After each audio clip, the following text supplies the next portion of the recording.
By now you know that the Supreme Court handed Trump what he wanted in the presidential immunity case by offering up presidential immunity for what they're calling official acts, with official being up to the interpretation of those very judges. The issue was also remanded back to the trial court for further proceedings, which means that Trump gets handed a delay that he was seeking and a virtual assurance that his D.C. prosecution won't go to trial before the 2024 election. But the lawlessness actually gets worse, because in his opinion, Clarence Thomas offered up, apropos of nothing, quote, "The Attorney General purported to appoint a private citizen as special counsel to prosecute a former president on behalf of the United States. But I am not sure that any office for the special counsel has been established by law as the Constitution requires." And think about the issue pending right now before Judge Aileen Cannon in Florida. Trump's attorneys are seeking to dismiss the case outright because of this very issue, this bogus notion that the use of special counsels to prosecute cases is not constitutional, despite the fact that special counsels have been used since the 1800s. This literally was not even an issue in this case, and yet Clarence Thomas decided to throw the Trump team an added bonus, again, apropos of nothing, to signal to them down in Florida that if Cannon dismisses the case on these grounds, that Thomas might lend his seal of approval to the effort overall. It is corruption on top of corruption on top of corruption. But let's zoom out and look at the broader implications here. If Trump is elected, you've then got a lawless criminal president who's been given carte blanche to commit criminal acts in office with impunity, with the threat of prosecution waiting for him on the other side. Do you really think that that guy is going to relinquish his power willingly? Bear in mind, this is someone who already incited an insurrection once to retain his grip on power, and that was before he'd have stacked his administration and the federal government with sycophants and lackeys. Imagine what that would look like in a second term without the Mike Pences and Mitt Romneys and Liz Cheneys and Adam Kinzingers and others to hold him back. The Supreme Court just effectively gave Donald Trump the green light to be a dictator, unaccountable to no one but a Supreme Court that clearly is far from a check on his power.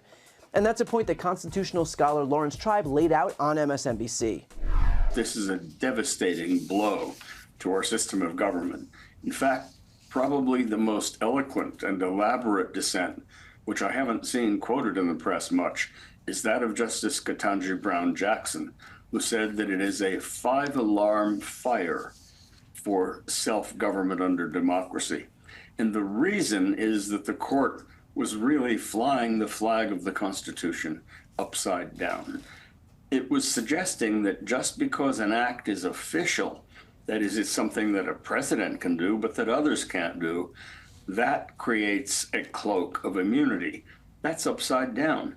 It is worse to use the cloak of presidential authority to commit ordinary crimes for which the rest of us would go to jail than it is to do things that are purely personal. So the sliver that has been left to Jack Smith, that is taking the threads of this indictment and in a hearing before Judge Chutkan trying to show which ones, like contacts with Rudy Giuliani or certain discussions with state officials, which ones are purely private, that's really a fig leaf. It is simply a way for the court to tap itself on the shoulder and say, we're not granting absolute immunity. I beg to differ. For all practical purposes, this is absolute immunity. It's dangerous. And it means we have to be even more careful never to elect a president who would think, let alone say, he wants to be a dictator on day one. As for the D.C. prosecution that Trump is contending with, the Supreme Court has shut the door on any hopes that Trump will go to trial in D.C. before the November election. Because SCOTUS has ruled that the concept of presidential immunity now exists, each instance at play in his D.C. prosecution will have to be litigated by Judge Chutkan and then sent back to the Supreme Court, which will have the final say. Meaning it's more likely than not that in addition to the delay, Trump may very well be contending with a much narrower prosecution than he was before. And that's a point that Ken Dilanian explained on air. Chief Justice Roberts said that those dissents struck a note of chilling doom that he said was wholly disproportionate to what this decision actually musters forth. But I guess at the end of the day, the devil is going to be in the details. What you have here is a decision that grants absolute immunity to presidential acts. And if you listened back to the oral arguments in this case, as I did last night and this morning, you can see the zone of agreement. A lawyer for the special counsel acknowledged that there were some official acts of the president under Article 2 that were functionally legally immune from prosecution. And President Trump's lawyer acknowledged that there were some private acts, including acts alleged in the Jack Smith indictment, that could be prosecuted. So there was a zone of agreement there. The Supreme Court has carved out a pretty large chunk of conduct, official acts that it says is immune, and then another group of conduct that it says is presumed immune, but prosecutors can go into court and try to rebut that premise. And that's where this decision really will affect the Jack Smith indictment. There's only one category of conduct alleged in that indictment that this decision says is out of bounds right away, and that's the section about how Donald Trump allegedly tried to co-opt the Justice Department and get them to conduct bogus investigations of fraud and to tell the states that there were fraud. This decision says that that is out, that was clearly an official act. It also says, though, that his conversations with Mike Pence, the vice president, about his role certifying the votes, presiding over the Senate on January 6th, that is presumed an official act, but that prosecutors could go and argue before the judge that there's reason to think that it wasn't, in part because he was president of the Senate. And lastly, it says that Donald Trump's public statements, the public statements of a president, are presumed to be official acts, but it says that there are times when perhaps those statements were not official acts, and prosecutors can come and argue about that. The bottom line is all of this gets sent back to the district court, which is going to have to make detailed judgments about which of this conduct alleged in this indictment are private acts, which is official acts, and then that can be appealed. So there's no chance that this case can go to trial before the election, and it presents a complicated set of circumstances and a lot of litigation left to go on this question of whether Donald Trump can ever be held accountable based on this Jack Smith January 6th indictment. In fact, the danger posed by this ruling wasn't even lost on the other justices. Notably, Justice Sotomayor wrote in her dissent, "Never in the history of our republic has a president had reason to believe that he would be immune from criminal prosecution if he used the trappings of his office to violate the criminal law. Moving forward, however, all former presidents will be cloaked in such immunity. If the occupant of that office misuses official power for personal gain, the criminal law that the rest of us must abide will not provide a backstop. With fear for our democracy, I dissent." So at this point, the danger posed by this rogue court is clear, which is why this upcoming election is important for two reasons. The first, as I explained before, is to prevent Trump from making use of his newfound immunity and the signal of a refusal to prosecute a sitting president to commit yet more criminal acts in office.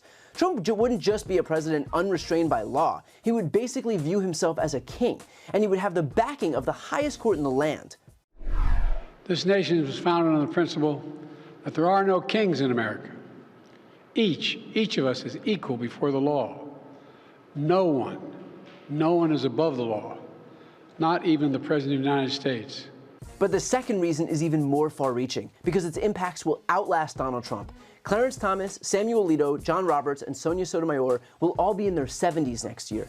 If Trump wins, he may have the opportunity to replace all of them. And not only could we end up with a 7-2 conservative court, but one stacked with 40-year-old judges in the mold of their far-right predecessors that will entrench far-right control of the court for the rest of our lives. And look, I understand that the situation with Joe Biden is precarious right now. He had a bad debate performance, and he may have lost the confidence of some Americans out there. But let's be perfectly clear about exactly what's at stake in this election. It is control of the court far beyond Donald Trump or Joe Biden.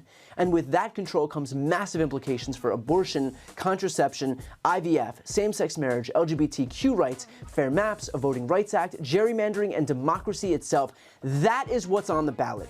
And so even if you've soured on Joe Biden, remember that you are not casting your ballot to punish or reward him. You are casting your ballot to protect yourself from the impacts of right-wing justices on the court seeking to cement far-right, Christo-fascist rule onto this country forever.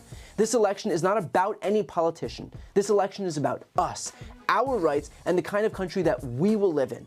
The rulings handed down in this term fly in the face of what the founders envisioned for this country. They seek only to empower Donald Trump and his right-wing enablers by excluding them from the law. This next election will determine whether the U.S. remains a democracy, as it has been for over 200 years, or if it devolves into the theocratic dictatorship being ushered in by Donald Trump, his MAGA enablers, and this far-right Supreme Court majority. That, right there, is what's on the ballot in November. Before you go, to see more content from MSNBC, make sure to subscribe to this channel by clicking the link right here on this screen. And you can also follow the link to see some exclusive content only on TikTok.